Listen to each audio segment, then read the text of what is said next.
Speaker.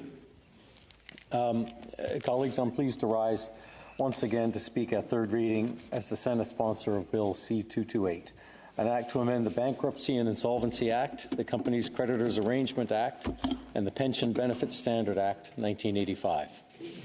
Before I begin, or as I begin, I want to thank the Senate Standing Committee on Banking, Commerce and the Economy and the Chair, Senator Wallin, for the expert work on this bill.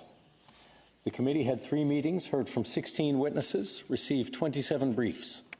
We had extensive discussions with the witnesses and ultimately agreed that Bill C-228 should be passed without amendment. I also want to thank my colleague, Senator Youssef, who has been a strong advocate for this legislation and the best critic a sponsor could hope for. It's been gratifying to be able to work together on advancing a bill which is long overdue, and Senator Youssef's collaboration attests to the importance of this legislation and the urgent need to see it become law. And lastly, I wish to credit the author of this important legislation, Sarnia Lambton MP Marilyn Gladu. She has created legislation that directly helps Canadians in an area that has a significant effect on their retirement and quality of life. MP Gladu appeared at committee to defend the bill, and her skill and commitment were impressive. Colleagues, as I mentioned in my second reading speech, this bill has 3 simple elements. The first is that people holding defined benefit pension plans move up the line of priority for payout if a company goes bankrupt.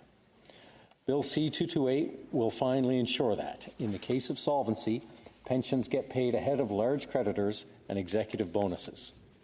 Secondly, this legislation will provide a mechanism to transfer funds into a pension fund in order to restore it to solvency. And thirdly, it will require that the Superintendent of Financial Institutions provide an annual report to Parliament which details, quote, the success of pension plans in meeting the funding requirements and the corrective measures taken or directed to be taken to deal with any pension plans that are not meeting the funding requirements, close quote. All 3 of these are critical changes which will help secure the deferred income of employees who participate in private defined benefit plans. Before going further, I'd like to take a moment to correct the record from my second reading speech.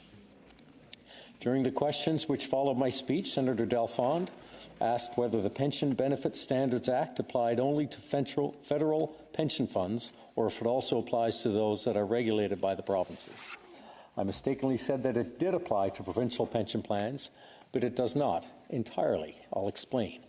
Bill C-228 amends 3 separate statutes. One of these, the Pension Benefit Standard Act, 1985.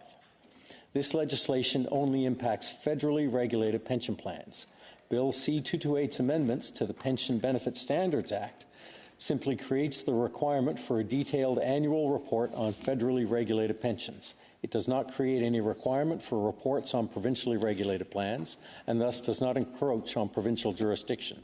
I believe this was Senator Dalfond's concern, and he's correct.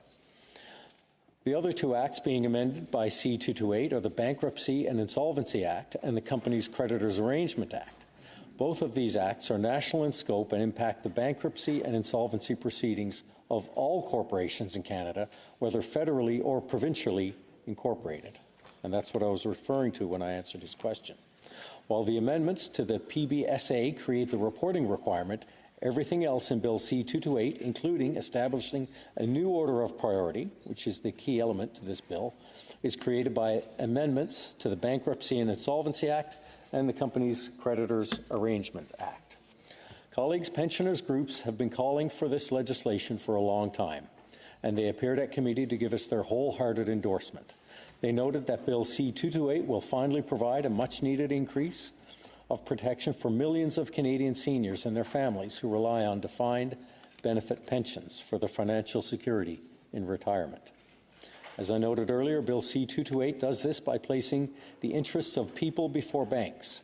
Currently, if a company with a defined benefit plan becomes insolvent or declares bankruptcy, in which we've seen that in Canada's recent history, pension plan holders have no seat at the table. When it comes to collecting what's owed to them, they fall at the end of the line with all the other unsecured creditors. Bill C-228 addresses this by moving them up what has been termed super priority status. This is the status already given to outstanding salaries and allowances owed to employees, along with any employee or employer contributions to a registered pension plan. This legislation now puts pension benefits in the same category, and since pension benefits are deferred income, this change makes perfect sense. However, colleagues, I want to point out that this does not guarantee that pension plan benefits will always be paid in full in the event of insolvency or bankruptcy. There could be cases where, in spite of having super priority, the assets of a company, of a bankrupt company, are still not sufficient to cover all of the super priority claims. However, what the bill does do is push pensioners to the front of the line instead of leaving them at the back.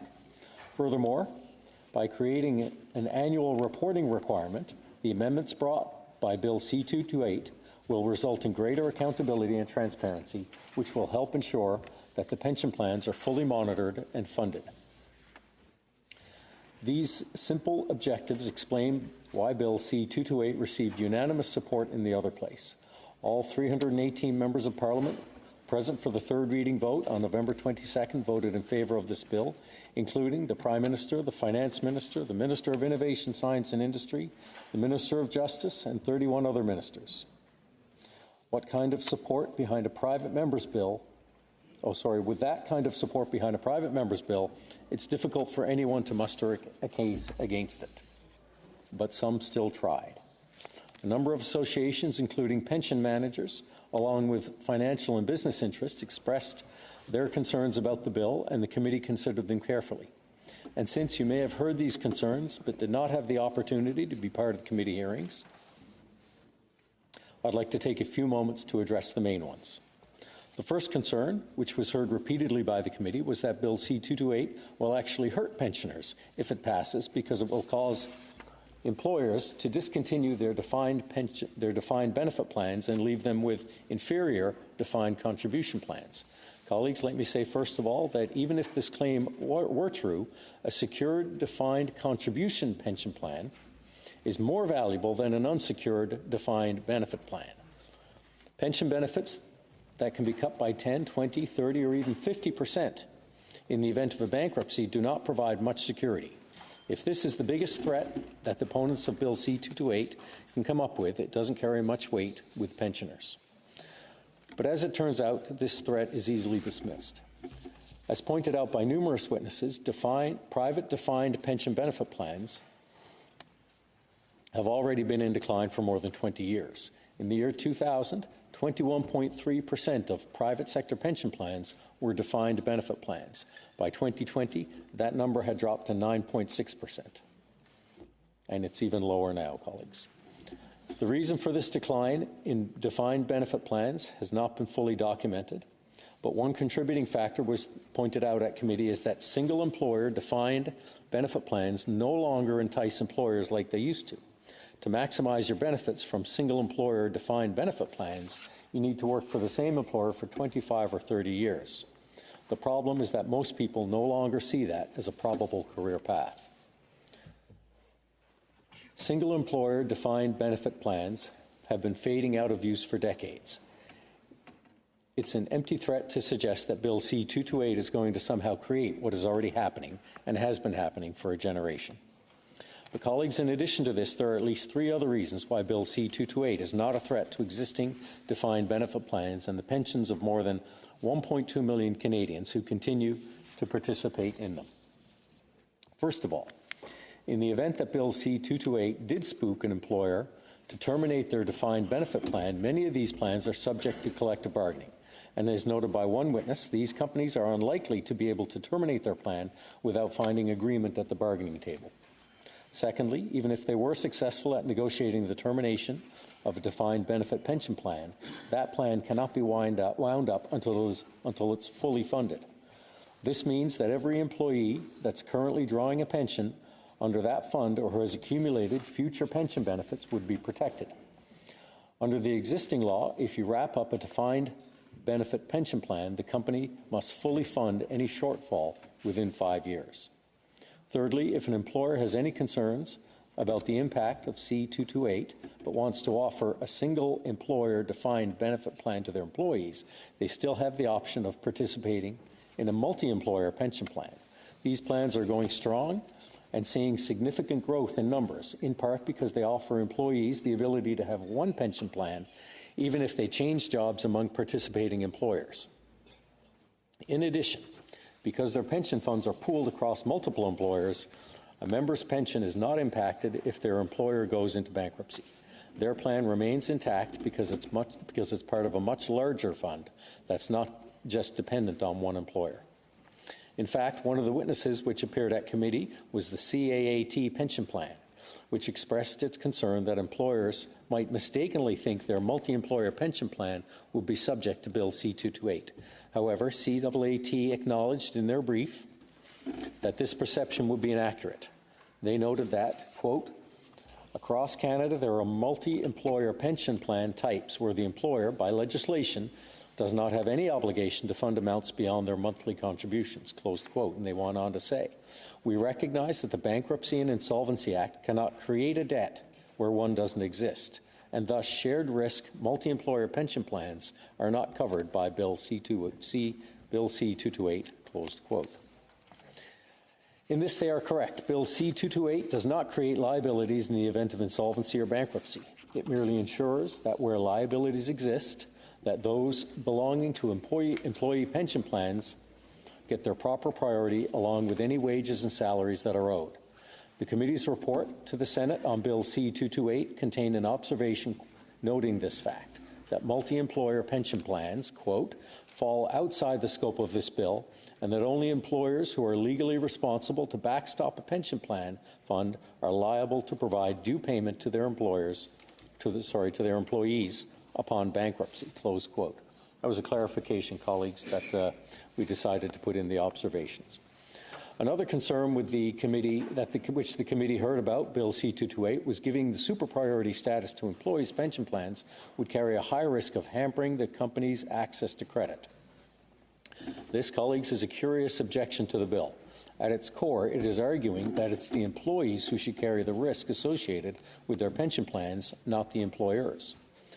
It is arguing that if you make employers carry the responsibility to follow through on the commitment they make to employees, that this is unfair to employers and will somehow threaten the viability of their business. Not only is this a strange position to take, but it should be noted that, first of all, if a company can demonstrate that their defined benefit plan is fully funded, as it should be, then there would be no such risk. Secondly, Bill C-228 is going to give employers 4 years to make sure their plans are solvent and will incentivize them to keep them solvent. And if a company cannot get their plans to a position of solvency within 4 years, then they obviously are a higher risk, so perhaps they should be paying higher interest rates. To suggest that the law should not protect employees' pension plans just so employers can have access to cheaper credit is astonishingly self-serving. It suggests that it's the employees who should carry the business risk. The committee did not buy this argument. The committee was also presented with the concern that, in the event of insolvency, Bill C-228 could prevent a company from restructuring or allow a buyer to purchase the business and assume the liabilities of the pension plan in order to keep it whole. The implication is that the act of moving pension plan liabilities to super priority status will somehow remove options for restructuring that would otherwise be present. And this is incorrect. What Bill C-228 will do in the event of insolvency is ensure that pensioners have a seat at the table in that restructuring process. As noted by the Canadian Labour Congress, quote, without super priority status for a pension plan deficit, pensioners and plan members are put in a very difficult and unfair situation. In order to avoid a wind-up of their pension plan, truly catastrophic cuts to pensions and benefits in a liquidation, plan members are pressured to voluntarily agree to draconian cuts to pensions and benefits in CCAA proceedings. Typically, workers and plan members are pressured early in the proceedings to agree to massive cuts with the threat of even more devastating cuts if they resist. Since they currently have no protections in the event of bankruptcy and liquidation, pensioners are threatened with losing everything unless they agree to deep pension and benefit reductions. That's from the Canadian Labour Congress. Colleagues, Bill C-228 does not increase the risk for pensioners, it decreases it. In the event of restructuring, it gives them a loud voice and a much stronger bargaining position instead of punting them to the back of the line. Bill C-228 is much needed and long overdue. On behalf of workers across our nation, I'm asking that we pass this legislation expeditiously and give workers the protection they deserve. Thank you.